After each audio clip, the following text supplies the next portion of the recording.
Magandang umaga po sa inyo mga minamahal kong mga kapatid sa Panginoon. Ito po ang inyong lingkod, si Pastor Ruel Camia po mula po dito sa Winnipeg, Manitoba, Canada para po sa ating pag-aaral ng Salita ng Diyos ngayon pong umaga.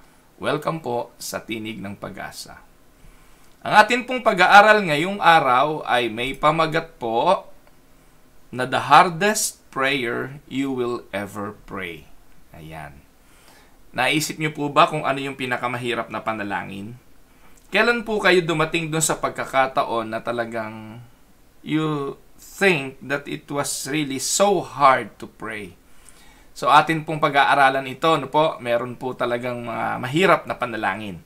At ang pinakamahirap na panalangin ay matatagpuan po natin sa Matthew chapter 6 verse 10. Ano po ang sinasabi ng talata? Ang sabi po ng talata, "Your kingdom come, your will be done on earth as it is in heaven." Sa Tagalog, ang sabi, dumating nawa ang iyong kaharian, masunod nawa ang iyong kalooban dito sa lupa tulad ng sa langit. So mga kapatid, maraming tao o most people have been in a place where they considered praying as a difficult task.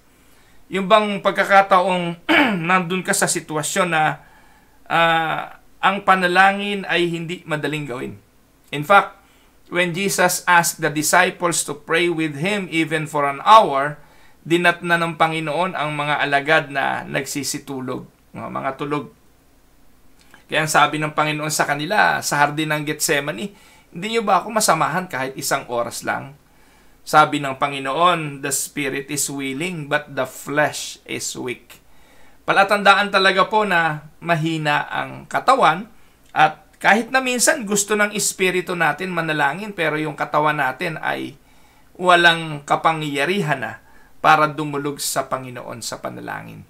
At minsan po, kung pag-uusapan natin ay yung nangyari sa mga alagad, marahil totoong pagod na sila, marahil sa maghapong ginagawa, dumating na sila dun sa full exhaustion na wala ng energy yung flesh para manalangin pa. Yes, the spirit is willing but the flesh is really weak. Pero mga kapatid, hindi natin kino-question yun. May mga pagkakataon na talagang sa dami ng ginawa mo sa maghapon, tapos yung gabi na kung saan inialat mo para sa pananalangin. Sinimulan mo sa Panginoon, hindi ka pa nakakapagsimula manalangin, humahago ka na. Naka-experience ba kayo ng ganon? Na tila hindi mo na nalaman kung nakapag-amen ba ako sa prayer ko kagabi dahil nakatulugan mo na ang pakikipag-usap sa Diyos. Well, ako po'y naniniwala. Ang Diyos ay nauunawaan ang mga bagay na nangyayari sa atin. Nauunawaan niya ang kapaguran ng ating katawan, nauunawaan niya ang kalagayan ng bawat isa sa atin, naiintindihan niya tayo. Walang nakauunawa sa atin ng higit kundi ang Diyos. At ako po nung araw, kung meron po akong isang bagay na kinasasabikan o yung bagay na gustong-gusto ko po, alam niyo po, 3 ang anak kong lalaki.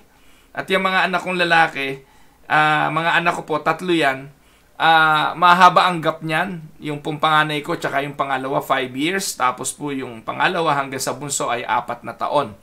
So mahaba yung period na kung saan nakasama ko yung mga anak ko individually. At alam niyo po kung ano yung moment na pinakagustong gusto ko sa aking anak, yung natutulog po silang nakadapa sa aking dibdib. Yung bang tipong iiyak pero idadapa ko po sa dibdib ko at habang nakadapa sa dibdib ko, hinihimas ko yung likod hanggang sa nakatulugan nila yon. Yung kanilang pag-iyak sa aking dibdib ay kinatulugan na nila. At bilang ama, napakasarap sa pakiramdam na yung anak mo nakasandig sa dibdib mo, na inilapat yung kanyang katawan, sa sobrang pag-iyak ay nakatulog na. Hindi po ba? May mga pagkakataon tayong ganun sa sobrang bigat ng damdamin natin, nakikipag-usap tayo sa Diyos, minsan nakakatulugan na natin yung pagluha, nakakatulugan na natin yung paghihingi, nakakatulugan na natin yung pananalangin.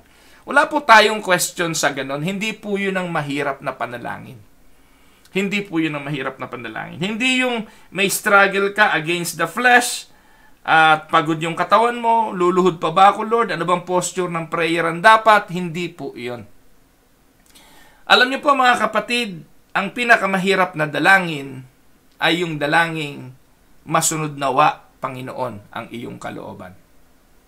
At ito po yung nangyayari, hindi lamang naman sa mga mahihinang mananampalataya. Nangyayari po ito sa lahat. Even the Lord Jesus struggles with this. Mamaya po ating pag-uusapan yung bagay na yan. Ano po? Pero bakit ganun? Ano po? Pag Sunday, parang napakadali mag-pray. Bakit pag Linggo, kapag nasa simbahan tayo, it seems easy on Sunday morning to pray? Why is it so difficult na manalangin kapag tayo po'y naandun sa kadiliman? Naandun sa sitwasyon na kung saan may mga kabigatan ng buhay, may mga suliranin. Halimbawa ay naandoon ka sa bedside ng isang mahal sa buhay. Meron kang mabigat na pinagdadaanan sa financial at material na bagay. When you are in the darkest moment of your life, napakahirap po manalangin, hindi po ba? Perhaps we are afraid of God will say in response to our prayer at sasabihin niyang, that is not my will. Po. What if we ask for guidance and God guides us in a ways we don't want to follow? What if we pray for wisdom and the wisdom we receive seems to be nonsense? What if we pray for patience and the answer means nothing but trouble for us? All of this should not surprise us. Itong mga bagay na ito ay hindi dapat nang ikagulat ng isang mananampalataya. Si Jesus mismo hinted at the problem when He gave us the Lord's Prayer. Siya mismo ang nagturo ng panalangin ito at sa panalangin itinuro ng Panginoon, isinama niya ang pinakamahalagang bahagi ng dalangin ito. At ito po yung Matthew 6:10. Ano po ang laman? Thy kingdom come, your kingdom come, your will be done on earth as it is in heaven. Your will be done is a difficult prayer to pray sincerely. Ito ang pinakamahirap na dalangin. Yung idalangin mo, hindi yung kalooban mo, kundi yung kalooban ng Diyos ang mangyari. It may be the hardest prayer you will ever pray. So even though Jesus Himself instructed us to use these words and to pray these words, there are at least 4 reasons kung bakit napakahirap ipanalangin ng your will be done. At sa umagang ito, tingnan natin, bakit nga ba? Kayo po, makapagbibigay din po kayo ng dahilan. Bakit most of the time, iniiwasan nating ipanalangin yung your will be done? No, kasi po nasanay tayo ngayon doon sa mga turong panalangin ng mga Pentecostal, ng mga prosperity preachers. Yung panalangin, i-claim mo. Yeah, gusto mo yan. Sige, i-claim mo. I-push mo yan. Di ba? Uso yan ngayon Kung gusto mo, i-push mo. Apo. Ipagpilitan mo, igiit mo. Ito po yung mga palatandaan ng pagiging rebelde ng panahong ito. Yan po ay bunga ng desire ng tao na sila ay masunod. Na parang mga batang nagtatantrums na kapag hindi mo na ibigay ang kanilang mga gusto ay magpapapadyak. Kaya yung panalangin kung ano ang iyong kalooban ang siyang maganap ay isang napakahirap na dalangin. At itong mga reasons, ano po? Why is it so hard to pray your will be done? Una, po, first reason. It is hard to pray your will be done because it means giving up control. Control of what? Control of your own life. At dahil po tayong mga tao, we always wanted to be in control. Ayaw natin ng pinakikialaman. Ayaw po natin ng pakialaman. No? Sabi nga ng iba, walang pakialamanan. Walang pakialaman. We want to be in charge. We want to be in control. Pero ang totoo mga kapatid, ito ang reality, God has His will. God has a will. Anong ibig sabihin nun? Ang Diyos, sa lahat ng kanyang nilikha, meron siyang control. That is God's sovereignty. He has a will. He has a desire. And He has a desire for your life. Amen po ba? Kaya kung ikay anak ng Diyos, anak ka. At bilang anak ng Diyos, meron pong desire ang Diyos sa iyo. Gusto ba ng ama na yung kanyang anak nagtatampisaw sa kasalanan? Hindi. Gusto ba ng ama na yung kanyang anak napapahamak? Hindi. So gagawin ng Diyos ang lahat ng kanyang magagawa para yung kanyang anak ay mapanuto, mapatama. But the problem is, we also have our own will. You also have a will. You also have a desire for your life. And most of the time, our desire and our will are in contrast to the will of God. Kaya napakahirap pong ipanalangin yung your will be done because when you pray that prayer, you are asking that His will take precedence over your will. Ang ibig pong sabihin niyan, mga kapatid, ay surrender. When you pray your will be done, you are surrendering your will. You are surrendering your desire. You are surrendering even the action that you will take. At alam niyo ang totoo, only one will can be done at a time. Di pwedeng mangyari yung will mo at ang will ng Diyos at the same time. Ay hindi, ako pa rin nasusunod. Ay hindi, nagawa ko naman yung gusto ko wala naman nagawa ang Diyos Mga kapatid, huwag mo ipagkamali. Kung nasunod man yung will mo at nasunod yung gusto mo, pinayagan lang yun ng Diyos. It means it is still the will of God that prevails. At bakit pinayagan yun ng Diyos? Hindi ko alam. Marahil gusto ng Diyos ipakita sa iyo yung kapalpakan mo, yung kamalian mo, yung katigasan ng ulo mo. Naalala niyo po ba yung kwento ng prodigal son, yung bunsong anak? Pinigilan ba ng ama yun? Ibigay mo sa akin ngayon ang aking mana. Buhay pa yung tatay, ang sabi niya, give me my inheritance. Pinigilan ba? Hindi, binigay. Kung ang sinunod lang nung anak ay ang kalooban ng ama, hindi ganon ang will ng father. Pero yung will nung son ang nasunod. He took his inheritance, he went away to a far country, at he squandered everything. Napigil ba siya ng ama? No. Ang tanong, nung ba lumayas, anak pa ba yun? Yes. Nung inubos yung kayamanan, anak pa ba yun? Yes. Nung nagtatampisaw sa kasalanan, anak pa ba yun? Yes. May makakaputol ba sa pagiging anak? Wala.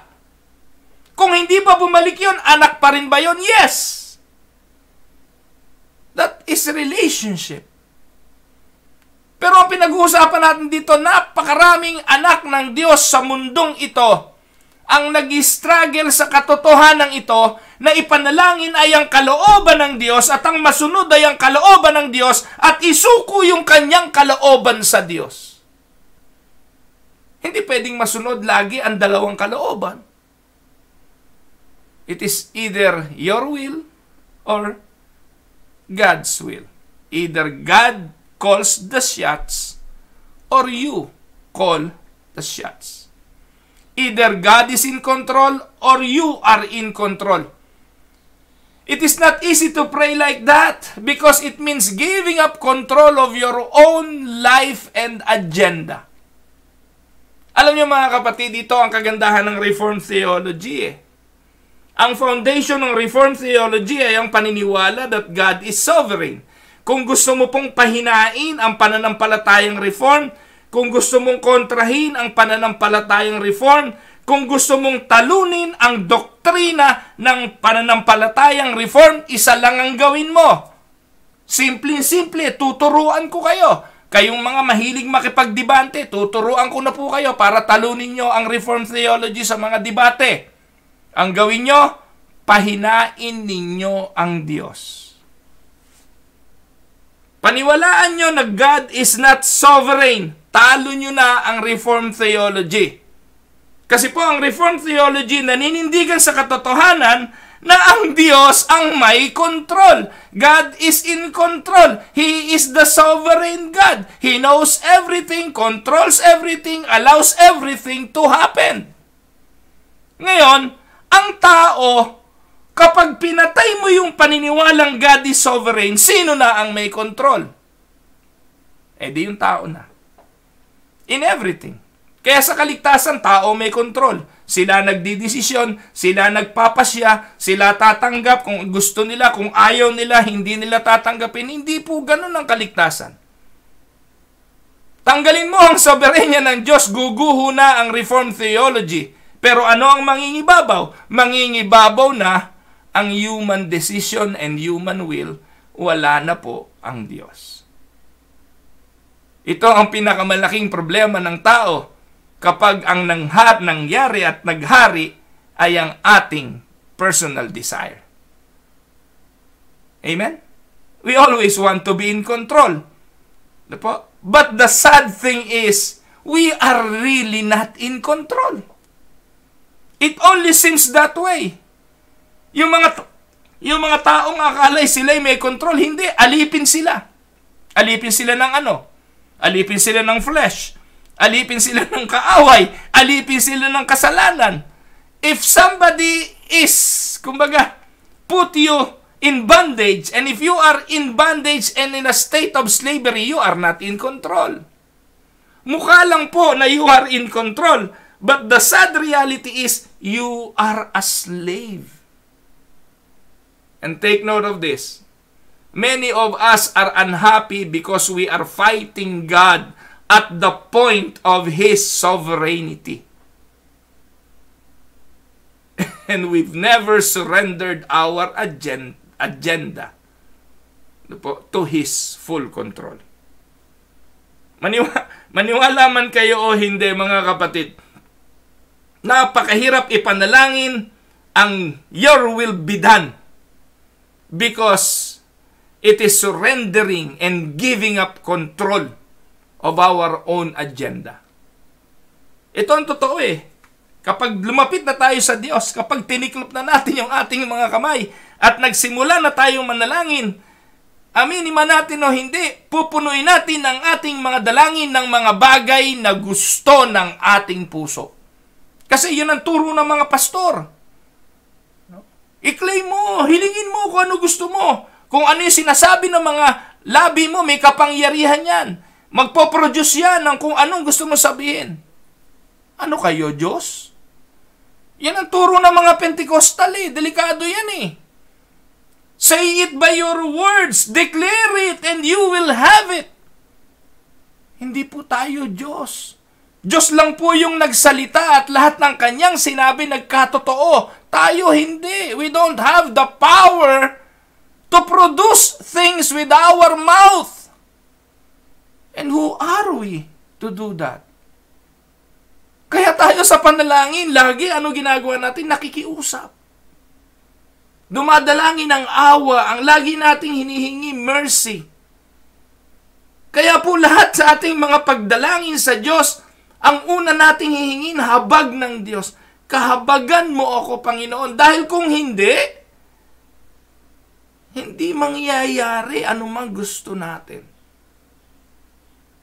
Kaya tayo malungkot eh. Kaya maraming Kristiyano disappointed. Kasi nagpapaniwala doon sa mga sinasabi ng mga pastor nila, i-declare nila, kinlaim nila, nag-claim ng healing, patay din. Nag-claim ng magandang trabaho, denied din. Nag-claim ng kung ano-ano, hindi rin nakamit. Bakit? Tapos sasabihin ng pastor, kulang pa ang faith mo. Lakasan mo pa ang faith mo. Mga kapatid, mali ang turong panalangin. Ang dapat panalangin, may your will be done on earth as it is in heaven. That is a prayer of trust. Amen? Kaya, kapag hindi mo natutunan ang panalangin ito, though it is so hard to do, you will be unhappy. Pangalawang reason, second reason, It is hard to pray your will be done because we often doubt that God wants the best for us. Kanina po mga kapatid, this is the second reason po. This is the second reason why this is a difficult prayer to pray. Yung una, touches our will, our desire. The second one, touches our mind. Po? Tandaan po natin, the first reason was practical and the second reason is theological.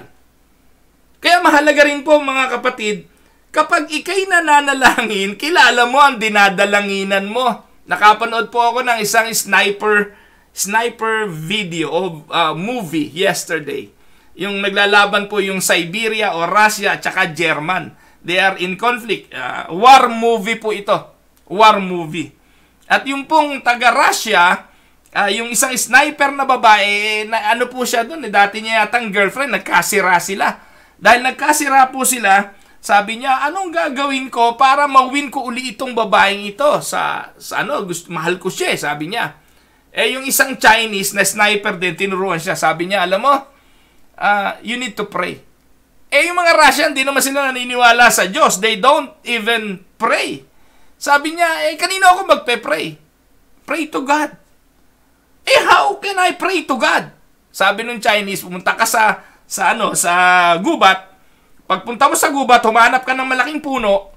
Yung puno na yon na ang ugat nun nasa ilalim ng lupa, yung kanyang mga katawan ay umaakyat sa langit, hipuin mo yung puno, yumapos ka sa puno, and pray to God. Yun ang sabi ng Chinese. So, Christian yung Chinese, no? Yung Russian, ginawa niya, sabi niya, gagawin niya lahat para mawin yung babae. So, he went to the forest, nakakita ng puno, yumapos doon sa puno, at ang sabi niya, I don't know what is your name. I don't know how to pray. But I am praying to you right now. Sabi niya, I don't know you. But I am praying to you. No? Sana patawarin na ako nung aking dating girlfriend. Yan ang prayer niya. So anyway, hindi ko po pinopromote yung movie.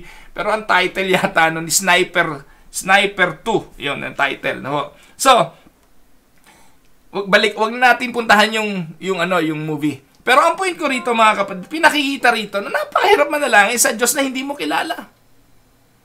It is so hard to pray the right kind of prayer to a God that we don't know. Po. So, we wouldn't say it that way, but that's how we really feel. The first reason, the practical reason why we don't want to pray is because we don't want God to mess our life. We are afraid. Madalas natatakot tayo. We are scared that if we give God control of our lives, God will mess it up somehow. Hindi man natin sinasabi ng diretsahan ito, pero ganun na nasa puso natin. Ayaw nating ipanalangin yung your will be done kasi baka baguhin ng Diyos yung will ko. Ayaw nating ipag-pray yung your will be done, baka hindi niya ibigay yung hinihingi ko. Kaya masanay tayo doon sa mga prayer of declaration, sa mga prayer of claiming, prayer of commanding, nag-uutos pa nga tayo Kaya madalas naririnig ko sa mga tao, ito nakakatawa, no? Meron po ako narinig na ganito, sabi niya, kaya ako pinapanalangin ko yung opposite Kasi most of the time, ang ibinibigay ng Diyos yung opposite. Halimbawa, gusto ko ng asawang maganda, pinagpe-pray ko, Lord, bigyan mo ako ng pangit na asawa. Takuan niyo po, nakakatawa, pero ang katotohanan ay ganun. We laugh when we read and when we know that those things because it seems so absurd.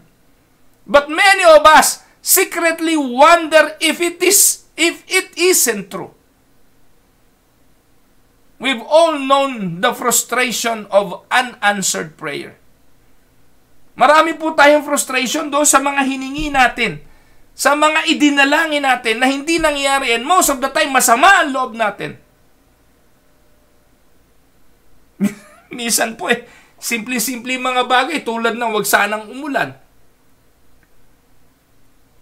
Huwag sanang bumagyo dahil araw ng aking kasal. Itatapat mo naman yung araw ng kasal mo, June. Sa Pilipinas, yung June, tag-ulan talaga. Panahon ng bagyo. Tapos mapo-frustrate ka. Anong gusto mo? Baguhin yung plano? Baguhin yung gusto ng Diyos? Maguhin yung kanyang kalooban? That is how we react most of the time in prayers. We go to the Lord in prayer to change things, to change His circumstances. Hindi ganun eh. Kasi ang panalangin ay ano? To develop a deeper relationship, communication with our God. And most of the time, isa pa sa reason kung bakit tayo hindi dumadalangin ng panalangin ito, kasi ang pakiramdam natin, hindi tayo pagbibigyan ng Diyos. When God doesn't answer our prayers and when He doesn't answer in the way we want Him, or are we not tempted to wonder if God gives the opposite ng ating hinihingi? Most of the time, we ask Him, concern ka ba talaga sa akin? Alam niyo po mga kapatid, our biggest problem is not is there a God? Ang malaking problema natin ay hindi ang paniniwala kung may Diyos. Because virtually everybody believes there's a God. Kung hindi man everybody, most people believe that there is a God. At ito ang dahilan kung bakit nga nagdadasal ang mga tao eh. Kahit nga yung hindi religious would answer that there is a God. They will answer to the question, is there a God? Ang answer nila, yes, there is a God. But the bigger question is this. Kung meron talagang Diyos, ang tanong, ito bang Diyos na ito ay nagke-care sa akin? Is there a God in heaven who cares about me? At doon papasok yung theology, mga kapatid. Papasok yung doktrina. Ang paniniwala kasi natin, napakaraming tao sa mundo, bilyon. Ako pa kaya intindihin ng Diyos? Sa dinami-dami ng tao, ako pa kaya ang mahalin ng Diyos? A God in heaven, kung siya'y totoo, will He care about me?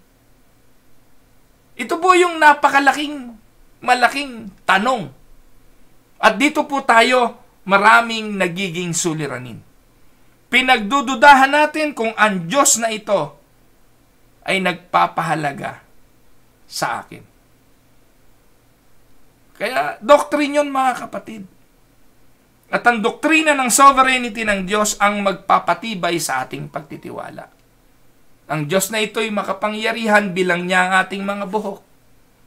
Alam niya ang ating pagtulog, alam niya ang ating paggising. Alam ng Diyos ang ating simula, at alam niya ang ating wakas. Amen? Now, how do you pray your will be done when you are not sure that God really cares for you? Paano tayo mananalangin ng your will be done kung hindi mo sigurado na ang Diyos na ito ay nagpapahalaga sa iyo? There are many answers to the questions. Mahal ba ako ng Diyos? Does God really care? Alam niyo po mga kapatid, there is only one that really matters. It is the answer God gave 2,000 years ago. Kung ikaw ay anak ng Diyos, at ang reason naman kung bakit ka nananalangin ay naniniwala kang anak ng Diyos, balikan mo ang nangyari doon sa Jerusalem, sa bundok ng Golgotha, 2,000 years ago. On a hot Friday afternoon, the Romans crucified a man they thought to be a Jewish troublemaker. Only later did they understand who really was. His name was Jesus. He came from a small town of Galilee na tinawag na Nazareth. Nagsimula ng kanyang ministeryo, nangaral sa sinagoga, And he went from village to village, sumikat, lumaganap ang kanyang salita until 1,000 came out to hear his words. Sa mahabang panahon ng kanyang pangangaral, siya'y naging threat sa mga leader ng relihiyon nung unang panahon. And they decided to eliminate him. It took a long time to trap him, but they finally arrested him with the help of a traitor from his inner circle of disciples. Hinuli sinuri, he was tried, he was beaten, mocked, insulted, he was cursed, abused, he was slapped, scourged, nilagyan ng koronang tinik. Eventually, he was condemned to die. For 6 hours, nakabitin siya sa krus, hubad before the world, exposed to the elements, pinagtatawanan ng kanyang mga kaaway. At the end, after suffering excruciating pain, he bowed his head and he shouted, "It is finished." After all, that God says, "Do you still wonder if I love you?" Kung pinagdududahan mo kung mahal ka ng Diyos o hindi, kung pinagdududahan mo kung God cares for you, go back to the cross. For some people, even the death of God's Son will not be enough. But if that is not enough, nothing God can do will make any difference. That is the biggest proof of God, of God's love and God's care for you. Kaya sa ating panalangin, tanggalin ang idea na hindi ako mahal ng Diyos. It is hard to pray your will be done because we often doubt that. We doubt that God wants the best for us. Tandaan po ninyo, nais ng Diyos ng the best na asawa. Pero ang mabuting asawa ay galing sa Diyos. Namamana ang bahay, namamana ang kayamanan sa magulang, subalit ang mabuting asawa ay galing sa Diyos. Proverbs 19:14. Yung karir sa buhay, yung trabaho, lahat yan, idinudulog yan sa Diyos. Ako po, napakarami kong naging hanap buhay, mga kapatid. Napakarami kong naging trabaho. At ang pagpapastor, ang huli sa listahan ko. Ang maging pastor ang huli dahil walang pera sa pagpapastor. Wala noon, wala pa rin hanggang ngayon. Yung nagkakapera bilang pastor, mga scammer yun na pastor. Sapat lang, sapat lang. Sapat lang ho ang sweldo ng pastor. Kumpara sa mga nurses dito, kumpara ho sa nagtatrabaho sa kumpanya rito. Yung mga kumpanya rito, like Boeing, New Flyers, yung mga McDo, yung malalaking kumpanya rito, naku po, higit na entry level lang po ang sweldo ng pastor dito. Kung tutuusin, ano yung entry level? Yung bagong graduate ka sa university, pumasok ka, ganun ang sweldo ng pastor dito sa Canada. Siguro yung iba, baka yung mga Pentecostal, malalaki sweldo. Wala ho. Hindi kasama sa listahan ng aking karir ang pagiging pastor. Pero bakit ako bumagsak dito? Kasi po natutunan ko yung prayer na, "Your will be done." Pero matagal, mga kapatid. Dahil naandun na ako sa gawain ng Diyos. Naandun na ako, tinutulak na ng Diyos sa kanyang will at sa kanyang kalooban. Ipinagpipilitan ko pa rin na sundin yung aking kalooban. Kaya it took me a while bago po naging full-time pastor. Tagal ko po nagtatrabaho, mga kapatid. Tatrabaho sa secular at the same time nagpapastor. Kala ko pwedeng sabay Kala ko po pwedeng sabay at magagawa ko. Sabi ng Diyos, hindi ubra talaga ho You will love the other and you will hate the other. Eh kung noong araw, tinigilan ko yung hanap buhay, ngayon ko pa ba gagawin? Na hindi naman nagpapabaya ang Diyos.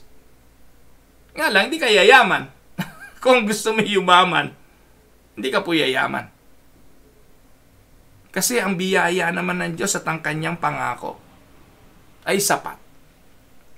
Sapat na po sa akin yun. Amen? Madalas, we are scared that if we give God control of our lives, He will mess it up somehow. That is the second reason why this prayer is difficult. Many of us doubt that God truly cares for us. And the third reason, pupunta tayo sa different arena. The third reason it is hard to pray your will be done because God will sometimes involve suffering and pain. Ito ang ayaw natin. Kasi po kapag nagsimula na tayong magdasal ng your will be done, ihanda mo na sarili mo sa mga bagay na magiging masakit. And that was true even for the Lord Jesus. So ito po yung binabanggit ko kanina. So yung scenario? Thursday night. Probably around 10:30 to 11 p.m. Thursday night, bago dakpin ang Panginoon, the Lord now retreats to His favorite spot. Ano yun? It was an olive groves in Gethsemane. Leaving Peter, James, and John behind, the Lord Jesus wrestled in prayer with what is about to happen. He knows with the perfect knowledge of His omniscience that the time has come for Him to die. Lahat ay revealed to Him.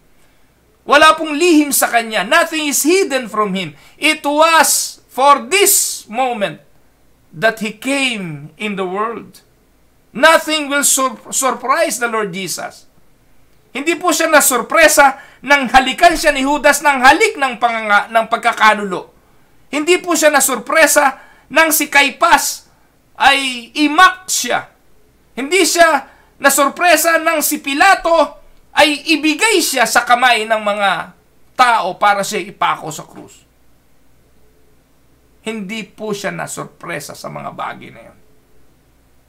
The pain, the blood, the anguish, all of it is as clear to Him as if it had already happened.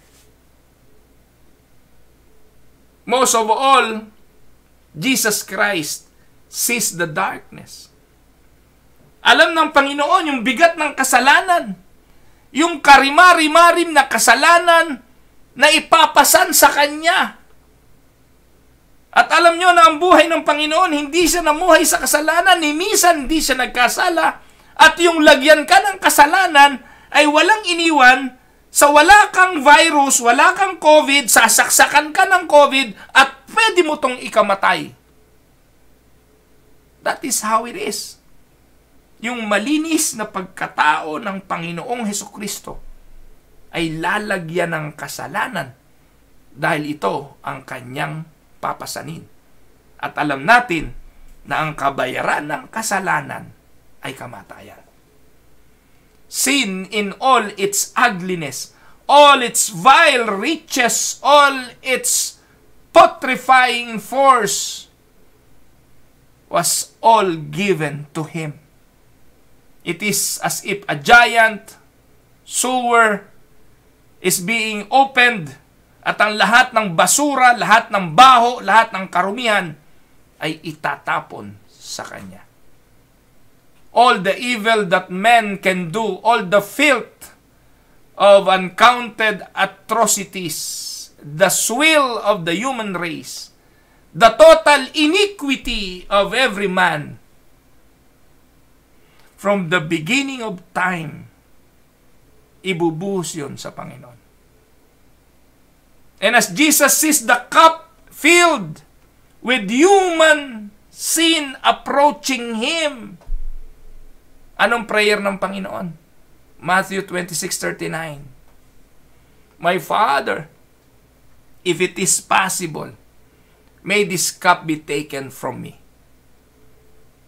kapag si Kiboloy, kapag si Eddie Villanueva, kapag si Oriel Balano at ang mga pastor ng Pentecostal ang mananalangin dyan. Ano prayer kaya nung mga yon? I command in Jesus' name, may this cup go away from me. I declare. Walang mapapako na krus sa Kalbaryo kung miyembro ng mga Pentecostal na ito ang Panginoong Hesukristo. Dahil ang pipiliin nila iligtas ang kanyang katawan. Iligtas ang kanilang mga sariling kagustuhan at never na isusurrender ang buhay sa kalooban ng Ama. Kaya hindi madaling panalangin ito eh. At kapag ikay miyembro ng Pentecostal, hindi mo ito matututunan kasi hindi ituturo sa iyo ang prayer na ito. Kasi nga, ang prayer na turo sa inyo, claim it, declare it. Kaya nakakapangilabot. Pero si Jesus mismo Father, if it is possible, ito yung desire. Kanina, di ba sabi ko sa inyo, ang problema kaya hindi tayo makapanalangin ng ganun kasi may desire ang Father, meron tayong desire. May desire ang Diyos, may desire tayo. Hindi pwedeng parehas ito ang masusunod. Ang sabi ni Jesus, Ama, kung pwede lang, this is my desire.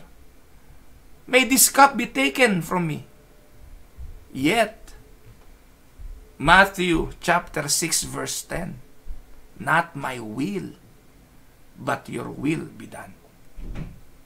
Mga kapatid, these are not the words of unbelief. These are not the words of unbelief. They are words of faith. They are the words of a man who understands fully what it will cost to do the will of God. Was it wrong for Jesus to pray this way? Did it somehow reveal a lack of trust in God? I think not. No one was ever more committed to doing the will of God. He did not pray because he wished to be released from the will of God.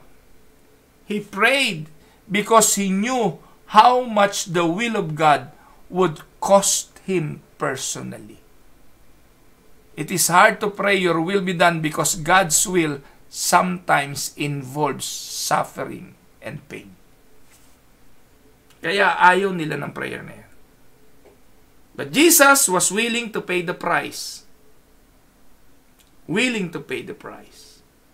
But in seeing the horror of the cup of suffering, he asked that it might be removed from him. If Jesus in his extremity struggled with the will of God, should we surprised if we do the same? Si Jesus may struggle Tayo pa hindi. If it was difficult for Jesus to pray, your will be done, it is likely to be any easier for us. Si Jesus ang exhibit A. Siya ang example. Siya ang ebidensya na hindi madaling manalangin ng your will be done. Because it cost him his life. Kaya doon sa Gethsemane, di ba? Yung pawis, parang dugo. Ganon ang struggle. At panghuli, pangapat, why is it hard to pray your will be done? It is hard to pray your will be done because you are praying against the status quo. Ano pong ibig sabihin yan? Alam niyo po mga kapatid, God's will is seldom done on earth. Yung kalooban ng Diyos, madalang mangyari sa mundong ito. Kasi ang nangyayari sa mundong ito, kalooban ng tao. Don't get me wrong. Hindi ko pa sinasabing God is not in control. Kaya ako sinabi yon. Pero most of the time, sa mga buhay ng bawat tao, ang madalas na nagaganap ay ang kalooban ng tao, not the will of God. Too many things that go on are obviously not God's will. Kalooban ba ng Diyos yung abortion? Kalooban ba ng Diyos yung mga homosexuality, broken homes, rampant pornography, men starving, women freezing, children, kumbaga, ang tawag doon, napagsasamantalahan, mga racial prejudice, ethnic hatred, serial killing, corruption in high places, etc., etc. Yung pong tinalakay natin nakarang araw na sign of the times. Sometimes it seems as if God has gone to sleep and now Satan has taken over.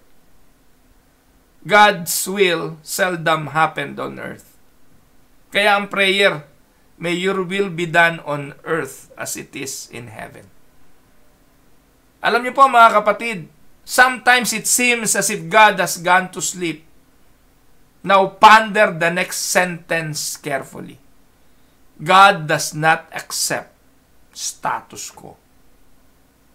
He does not accept Satan's usurpation of his rightful place in the world. He does not accept that sin should reign over and forever on earth. He does not accept that killing, rampant corruption should go on forever. God does not sit idle while the world goes to hell. He does not accept status quo. Ito ang reason why He sent His Son to the world. That the world, ay magkaroon ng pag-asa. What the prophets couldn't accomplish with His word, with their words, His Son accomplished by incarnation. Alam niyo po ba yung parable ng wicked tenants? Doon po sa Mark chapter 12, yun po yung pinag-aralan namin noong nakaraang Tuesday ng mga kapatiran sa ibayong dagat, mga kapatiran sa United States. Yung pong parable of the wicked servants. Doon po wicked tenants rather, sa Mark chapter 12. Ang may-ari ng ubasan, nagtanim siya ng mga ubas, gumanda yung kanyang ubasan. Pagkatapos, pinagkatiwala niya ito sa kanyang tenant. Noong umalis na itong may-ari ng ubasan, pinapunta niya yung una niyang servants para kunin yung kaupahan. Yung tenant, ang ginawa, ginulpi yung inutosang servants, pinalayas. So, ang ginawa nung may-ari ng ubasan, nagsugo uli. Ng pangalawa, ginulpi uli. Yung pangatlo, nagsugo uli siya. Ginulpi, pinatay yung servants. At nagsugo pa siya ng maraming servants. Pero ganun din, ginulpi at pinagpapatay yung mga servants. At ang sabi nung may-ari ng ubasan, sa huli, ito ng aking kaisa-isang anak, ang aking ipapadala. At dahil anak ko na ito, igagalang nila ito. Pero pagdating nung kanyang anak, ang sabi nung mga may-ari, yung mga tenant, eto na ika ang tagapagmana, patayin natin. At pag napatay natin itong tagapagmana, tayo na ang may-ari ng lahat ng ito. So they killed the son of the owner of the vineyard. Ano pong ibig sabihin nun? Sa konteksto po ng pag-aaral ng parable na yon, yung pong may-ari ng ubasan ay ang Diyos. Ano po? Ang ubasan ay representante ng bansang Israel. Nagsugo po ang Diyos ng kanyang mga propeta. Isa, dalawa, hanggang sa maraming mga propeta. Ang mga propetang ito ay pinagpapatay at ang huli, sinugunan niya ang kanyang anak. Ito po yung binabanggit ko kanina. What the prophets couldn't accomplish, His Son accomplished. By the incarnation at Bethlehem, God sent a message to the world. Things are going to change. If things were okay, why did God send His Son? Ibig sabihin, things are not okay. The world is heading towards damnation. Sinugo ang kanyang anak para iligtas ang kanyang mga pinili. God intervened in human history in the most dramatic fashion possible sa pamamagitan ng kanyang bugtong na anak. Kaya, to pray your will be done is to follow God in opposing the status quo. This prayer goes against the grain. In a world where God's will is not done, we are to pray that God's will be done. Those are fighting words. Words that the rebel usually have in their hearts. to go against the flow. Ang mundong ito nakakiling sa masama. John 1 John 5:19, and we know that we are sons of God, but this whole world is under the influence of the devil. So kung nasa impluensya ng masama ang mundong ito, yung pananalangin na your will be done is like praying that we from now on will go against the flow. If God does not accept the status quo, neither should we. Tayo man. No? Let us pray, your will be done on earth as it is in heaven. So it is not wrong to struggle with this prayer. Bagamat mahirap ito. Hindi ito madali. It is hard because it means you have to give up control of your life. It is hard because many of us doubt that God truly cares for us.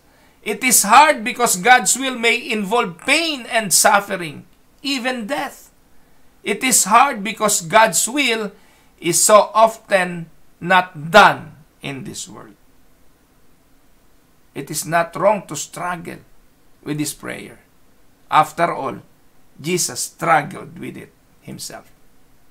But over the years, I've discovered that the happiest people are those who have said, I've decided to let go and let God run my life. Mga kapatid, happy are those who would hold lightly the things they value greatly. The happiest people I know are those who have said, all right, Lord, I'm letting go. I'm going to relax now and let you take over. Not my will, but your will be done. Ito po ang inyong lingkod, si Pastor Ruel, mula po dito sa Winnipeg, Manitoba, Canada, para po sa ating pag-aaral ng salita ng Diyos ngayong umaga, dito sa Tinig ng Pag-asa. God bless everyone.